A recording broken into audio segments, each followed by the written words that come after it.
గుంటూరులో మేము 40 ఏళ్ళు ఉన్నామండి. ఆ 40 ఏళ్ళు కేవలం రెండు రోడ్లలో ఉండేవాళ్ళం. అన్ని రెంట్‌కి. ఈ ఇంట్లో దాదాపు 13 ఏళ్ళు ఉన్నాం. ప్రతి ఇంట్లో 10 ఏళ్ల పైనే ఉన్నాం అనమాట. 4 ఇళ్ళు మారాము. 2 లైన్‌లో.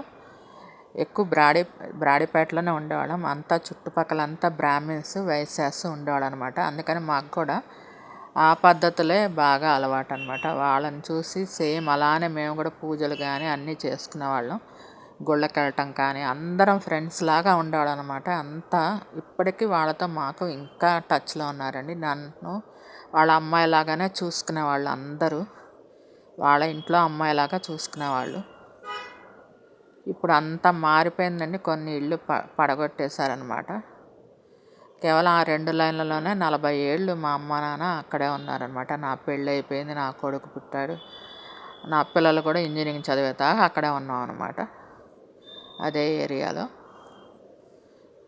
మా వారు కూడా గుంటూరులోని అశోక్ నగర్లో ఎస్డిఈగా చేసేవాడు అనమాట. బిఎస్ఎన్ఎల్లో కొత్తపేటలో చేసేవాడు అనమాట. కొత్తపేటలో ఆ తర్వాత అశోక్ నగర్లో చేశారు.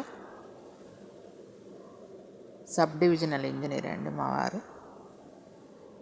ఇప్పటికీ అటువైపు వెళ్తే, గుంటూరు వెళ్తే మాత్రం కంపల్సరీ ఆ ఇళ్ళ వైపు వెళ్ళి చూసుకుంటామన్నమాట. అంత ఇష్టం అనమాట. అక్కడ ఉండే టిఫిన్స్ కానీ, గుంటూరులో ఉండే టిఫిన్స్ చిట్టి ఇడ్లీ అని, మిరపకాయ బజ్జీలు, మసాలా అవన్నీ చాలా బాగుంటాయి అన్నమాట అక్కడ. ఇప్పటికి వెళ్ళినా కానీ ఎప్పుడు అక్కడ తింటాము. లక్ష్మీపురం బేకరీలో పిజ్జాస్ కానీ అన్నీ చాలా బాగుంటాయి అన్నమాట. షాపింగ్కి చాలా సెంటర్ బ్రాడీపేట.